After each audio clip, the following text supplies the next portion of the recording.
கர்த்தருடைய பரிசுத்த நாமத்திற்கு மகிமை உண்டாவதாக. இந்த அருமையான தருணத்தில் கிறிஸ்து நாமத்தினாலே உங்களை சந்திப்பதில் மிகுந்த மகிழ்ச்சி அடைகிற நாள் ஒரு காரியத்தை குறித்து தியானிக்க போகிறோம். சங்கீதம் 48 3வது வசனம் வாசிக்கலாமா?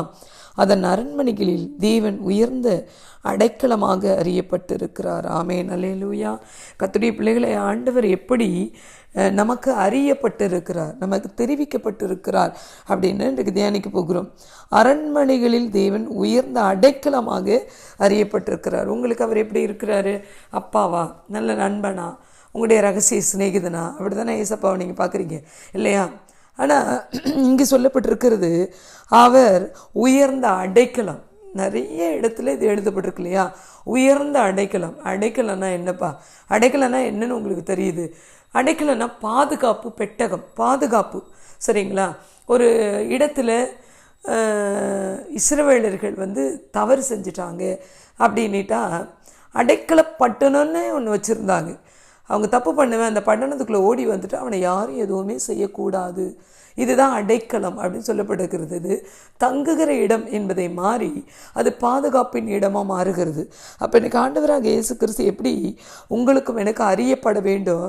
எனக்கு அவர் உயர்ந்த அடைக்கலம், அவரை மீறி என்னை ஒருவனும் தொட முடியாது என்கிற நம்பிக்கை நமக்கு வேணும். அது மட்டும் இல்லை, அதுக்கு முன்னாடி வசனம் வாசிக்கிறோம். வட திசையில் உள்ள சீயோன் பர்வதம் வடிப்பான ஸ்தானம், சர்வபூமியின் மகிழ்ச்சியுமாக இருக்கிறது, அதுவே மகாராஜாவின் நகரம். ஒரு அடைக்கலம் இருக்கணும்னா அதுக்கு ஒரு சிட்டி வேணும் இல்லையா? அது எப்படி இருக்கணும்? அது மகாராஜாவின் சிட்டி, அந்த சிட்டி. ஓகேவா? அதுதான் ஒரு நமக்கான ஒரு நல்ல ஃபேமஸ் சிட்டிங்கிறார். சீயோன் பர்வதம், அதுக்கு பேர் என்ன?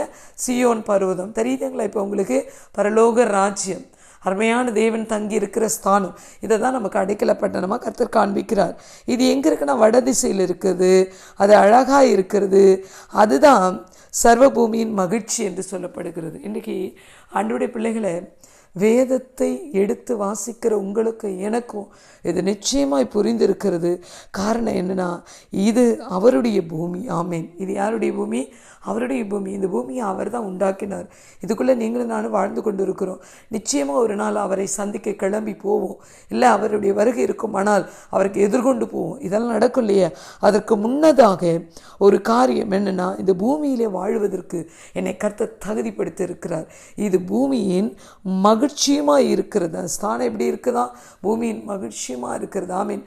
முத அவர் பூமியில் வந்தபோது உன்னதத்தில் மகிமை, பூமியில் சமாதானமும். ஆமீன்.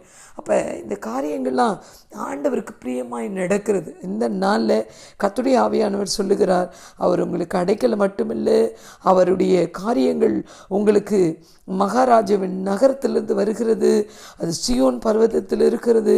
அதனாலே நான் பூமியிலே சந்தோஷமாய் வாழ்வதற்கு அவர் ஆயத்தப்படுத்தி வைத்திருக்கிறார். அதனால் இந்த நாளில் கர்த்தருடைய ஆவியானவர் உங்கள் கூட பேசியிருக்கிறார். தொடர்ந்து தியானிக்கலாம், ஜபிக்கலாமா? இந்த நாளில் பரிசுத்த ஆவியானவரே, எங்களோடு பேசின வார்த்தைக்காக நன்றி அப்பா.